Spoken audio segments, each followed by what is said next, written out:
Olá, meus amigos, tudo bem com vocês? Espero que sim. Meus amigos, nós começamos esta semana e eu diria que esta semana é uma das semanas mais importantes para o cenário político antes das eleições. Nós vimos a semana passada a concessão daquela graça, aquele indulto ao deputado Daniel Silveira depois daquele julgamento esdrúxulo, daquele julgamento bizarro que condenou o deputado a 8 anos e 9 meses de cadeia por ter gravado um vídeo proferindo alguns xingamentos a ministros do STF. Imagina vocês se todos que proferissem xingamentos fossem condenados à cadeia, as nossas cadeias que já estão abarrotadas de presos, Engraçado que muita gente que defende a soltura de presos, por crimes até mais graves do que esse do Daniel Silveira, eles estão agora defendendo a prisão do Daniel Silveira por ter proferido xingamentos. Mas eu quero, com essa fala inicial, eu quero dizer o seguinte: nós temos, infelizmente, aqui no Brasil, ministros da Suprema Corte que querem ter um protagonismo muito grande na política. E eles não são políticos, não exercem cargos eletivos, eles não receberam nenhum voto. Eles foram colocados ali por nomeação de presidentes, eles são indicados ali, são sabatinados lá no Senado e são nomeados para este cargo aí que vai até os 75 anos de idade. E a maioria deles ali, parece que 6 ministros ali, foram nomeados por presidentes petistas. Mas eu quero mostrar para vocês aqui neste vídeo dois pequenos vídeos aqui, onde o Luiz Roberto Barroso, que é um dos que querem ter o maior protagonismo político ali dentro, eu não sei por que o Luiz Roberto Barroso não pede exoneração do cargo de ministro do Supremo, se filia a um partido político e se candidate a algum cargo eletivo. Por que ele não se candidata a presidente? Quem sabe se o povo eleger ele aí, tudo bem. Ele poderia exercer o cargo de presidente da República, ele poderia fazer, às vezes, do executivo, Ele poderia ser o executivo. Mas o problema é que ele quer fazer, às vezes, do executivo sendo ministro do Supremo Tribunal Federal. Eu vou mostrar agora esse primeiro vídeo para vocês aqui e vou analisando durante a exibição desse vídeo, eu vou fazendo análise de alguns trechos para vocês verem aqui. Primeiro capítulo, portanto, a busca da verdade possível no mundo da desinformação. Nós precisamos, no Brasil, restabelecer o poder da verdade possível e plural dentro de uma sociedade aberta. Mas nós precisamos enfrentar esse mundo da desinformação, da mentira deliberada e das teorias conspiratórias. Isso aqui que eu tenho na minha mão é uma caneta. A partir daí, alguém pode dizer, é uma caneta azul e eu não gosto de azul, é uma caneta importada e eu não gosto de importado, ou é uma caneta esferográfica no mundo do computador pessoal, não tem nenhum sentido. Mas isso é uma caneta, isso não é um pneu. Se alguém disser que isso é um pneu, nós perdemos a capacidade de interlocução, e a perda da capacidade de interlocução é que leva à intolerância e leva à violência. Bom, o Barroso começa mostrando ali uma caneta, dizendo que aquilo ali é uma caneta e não é um pneu. Se alguém disser que aquilo ali é um pneu, estaria fazendo desinformação. Eu concordo com ele. Só que eu concordaria também se o Barroso parasse de defender certas coisas, como, por exemplo, dizer que um homem é uma mulher. Ele mostrar ali um cara que tem um pênis e falar que aquele cara é uma mulher porque o cara se acha uma mulher. Se uma caneta não pode ser chamada de um pneu, e eu concordo com isso, nós também temos que concordar que a tal ideologia de gênero não é uma verdade. É uma invenção dessa turma lacradora da extrema esquerda que o Barroso faz parte. Ah, não, ele nasceu com o pênis, mas deixa ele crescer para ele saber, se ele escolher se ele quer ser homem ou mulher. Então, para vocês verem que quando interessa a eles, eles defendem uma coisa ou defendem outra, depende do seu grau de interesse, Vamos continuar aqui. E, portanto, a minha primeira ideia nesse tema, instigando a democracia, é nós fazermos um esforço para trabalharmos com a verdade possível e, a partir daí, cada um ter a sua interpretação. Portanto, a gente tem que aceitar até as verdades de que não gosta. Eu vou dizer aqui... O Barroso falando em aceitar as verdades de que não gosta. Será que ele aceita mesmo as verdades que ele não gosta? Quando alguém fala que as urnas eletrônicas não são confiáveis, que elas não são auditáveis e que deveria ter ali um voto impresso para que se pudesse fazer uma auditoria mais tranquila, né, mais séria, o Barroso é o primeiro a dizer que você está fazendo ataque às instituições, você está fazendo ataques antidemocráticos, está atacando as instituições democráticas. E 4 verdades que me parecem factuais. A primeira, em 1964, no Brasil, ocorreu um golpe de Estado, pela singela razão de que o presidente foi destituído por um mecanismo que não estava previsto na Constituição. Isso se chama golpe de Estado. A partir daí, qualquer pessoa pode ter a interpretação que quiser. Foi um golpe contra as classes populares, foi um golpe para preservar a ordem, o que quiser. Mas há um fato, houve um golpe de Estado. Lá em 1964, segundo Barroso, houve um golpe de Estado e você não pode discordar disso. É a verdade que o Barroso está dizendo e isso daí é verdade e acabou, você não pode discordar. Se eu disser que houve um contragolpe para que os comunistas não tomassem o poder naquela época, o Barroso vai dizer que eu sou um idiota, né? Que eu sou um fascista, sei lá o quê. Porque não estou concordando com a verdade absoluta do Barroso. Houve uma ditadura militar no Brasil. Houve fechamento do Congresso, houve cassação de mandatos, houve aposentadoria compulsória de professores, houve pessoas que tiveram que ir para o exílio, houve tortura e houve censura. Tudo isso são coisas que só acontecem em ditaduras. A partir daí, qualquer pessoa pode ter o argumento que achar que deve ter para interpretar esse fato, mas negar o fato não é uma forma de se trabalhar a história. Houve uma ditadura militar. Eu convivi durante esse período, uma boa parte desse período, eu nunca vi meus pais, meus parentes, qualquer conhecido, não conheci ninguém que tenha sido perseguido pela tal ditadura militar. Não conheci ninguém que foi perseguido, a não ser que você fosse bandido, né?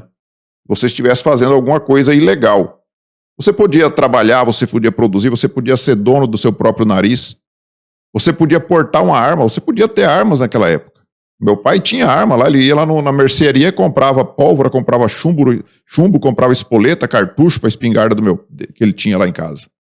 Não era proibido, você tinha liberdade. Ditadura, a primeira coisa que as ditaduras fazem é desarmar a população. Você podia sair do país, você tinha o direito de ir e vir, ir para onde você quiser. Ditadura você não tem isso. Como que assim que era uma ditadura? É lógico que teve que tomar, o regime militar teve que tomar algumas medidas para evitar que estes comunistas, né, tomassem o poder. Ali nós tínhamos uma guerrilha, inclusive, de extrema esquerda. E eles queriam, porque queriam implantar uma ditadura do proletariado, como muitos deles, que são um pouco mais honestos, já assumiram, inclusive. A corrupção esteve presente na vida pública brasileira de forma contínua, inclusive de maneira graúda, entre 2003 e 2010. Esse é um fato. Dinheiros foram devolvidos, acordos foram firmados aqui em Nova York com a devolução de bilhões de dinheiros. A partir daí, as pessoas podem interpretar, justificar, explicar, mas não deve poder negar os fatos. Houve nesse regime, nesse período do PT, houve roubalheira, houve corrupção generalizada. Isso aí o Barroso está afirmando aqui. Então, por que, Barroso, que vocês do Supremo Tribunal Federal estão anulando todos os processos e agora os delatores estão pedindo dinheiro de volta, esses dinheiros que você fala aí? Os delatores estão pedindo de volta cerca de 5 bilhões que foram devolvidos aos cofres públicos pelos delatores e por empreiteiras e por corruptos, como o Lula, por exemplo, que vocês anularam os processos dele. Na prática, vocês anularam e ele está aí livre, leve e solto e candidato à presidência da República. Uma posição negacionista no Brasil em relação à pandemia. Sem a adoção das medidas científicas recomendadas, morreu mais gente do que precisava. É um fato. É um fato. É um fato que teve uma pandemia no Brasil e no mundo. E que morreu gente no Brasil e no mundo. E também é um fato, senhor Barroso, que o Supremo Tribunal Federal tirou do presidente da República o direito de gerir essa pandemia e passou para governadores e prefeitos. E isso você omite. Você omite porque você não tem honestidade intelectual. Você omite isso. Você fala que houve uma pandemia e houve um negacionismo por parte do presidente que não geriu como deveria ser. Mas vocês proibiram o presidente de tomar qualquer decisão. E onde houve corrupção, porque o presidente mandou bilhões de reais para o Brasil inteiro, para prefeitos e governadores, e onde houve corrupção, a CPI, a tal CPI da pandemia, a CPI do circo, não quis investigar essa corrupção. E o senhor vem agora criticando o presidente da República, chamando ele de negacionista. A partir daí, cada um pode interpretá-lo como quiser. Essa é a primeira ideia, Natuza, que eu queria compartilhar com as pessoas num ambiente acadêmico, num ambiente intelectual. A gente deve procurar a verdade possível e plural e, repetindo o óbvio, as pessoas têm direito à própria opinião, mas não aos próprios fatos. Verdades possíveis, né, desde que você não discorde do Barroso, porque se você discordar do Barroso, você é um negacionista, você é um promotor de fake news, um produtor de fake news. A mentira não é uma outra versão da história. A mentira é só uma mentira. Então, o senhor ministro Barroso, ele fala da verdade como quem ele é o dono da verdade. Ele fala que a verdade tem que ser plural. Como plural se ele só aceita de um lado? Ele só aceita a verdade de um lado. Se a pessoa for de direita, já é um negacionista, é um fascista. Nesse mesmo evento aqui, eu não vou colocar o vídeo agora, eu já coloquei em vídeos anteriores aí, mas o Barroso, ele chama aqui o presidente Bolsonaro de inimigo, um inimigo que tem que ser combatido. Agora eu vou mostrar para vocês aqui o vídeo mais recente do Luiz Roberto Barroso, ministro do Supremo Tribunal Federal. Muitos sites, blogs e canais de extrema direita, furiosa, grosseira, atacando o Congresso, atacando as instituições, pregando agressões físicas às pessoas, defendendo a difusão das armas. Nós tivemos momentos graves na experiência recente brasileira, com a participação do próprio presidente da República num comício na porta do QG do Exército, pedindo o fechamento do Congresso. Você está vendo o que o cara que defende a verdade vem falar uma mentira como essa? Onde que o presidente foi na porta de Exército defender fechamento de Congresso? Será que o Barroso prova esse tipo de coisa que ele está falando? Ataques totalmente infundados e fraudulentos ao processo eleitoral. Desde 96 não tem um episódio de fraude no Brasil, eleições totalmente limpas, seguras. Não tem nenhum episódio de fraude. Não tem nenhum episódio de fraude no Brasil porque não tem como auditar, né?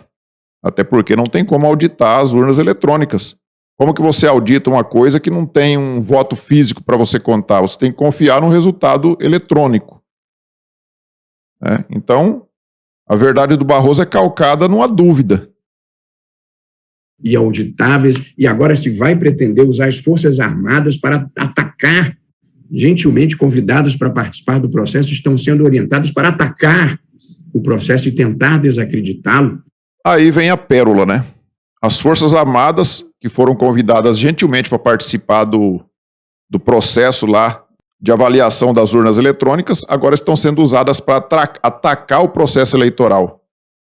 O que aconteceu? O Barroso, ele convidou então as Forças Armadas, depois de todas aquelas dúvidas levantadas pelo presidente da República em relação às urnas eletrônicas, ele convidou que fizesse parte dessa espécie de auditoria prévia das urnas eletrônicas.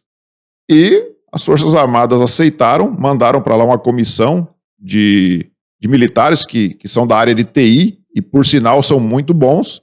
Eu acho que o Barroso achou que eles iam chegar lá e ficar ali com um fuzil na mão, olhando para a urna eletrônica. E eles se debruçaram sobre as urnas eletrônicas e eles descobriram várias fragilidades nessas urnas.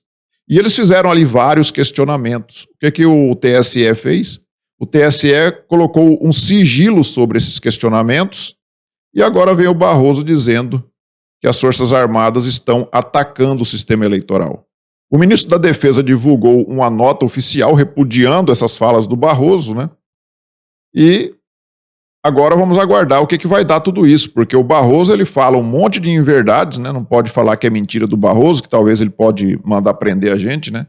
Chamando ele de mentiroso. Mas o fato é que ele fala um monte de inverdades, ele não consegue provar essas afirmações que ele faz. E ele é um dos que mais combatem, segundo ele, as pessoas que fazem fake news. E aí, como é que vai fazer? O que vai acontecer com o Barroso quando o Barroso faz fake news? Será que ele vai provar que o presidente da República ou alguém do governo tenha dado ordens para as Forças Armadas atacarem o sistema eleitoral, atacarem as urnas eletrônicas, que não podem ser questionadas, né? Porque, segundo o Barroso, as urnas eletrônicas são como se fosse um deus, né?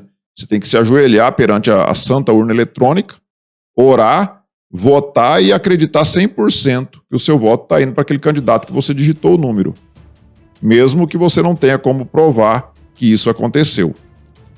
Então, meus amigos, como eu disse para vocês no início do vídeo, essa será uma semana muito importante, muito importante.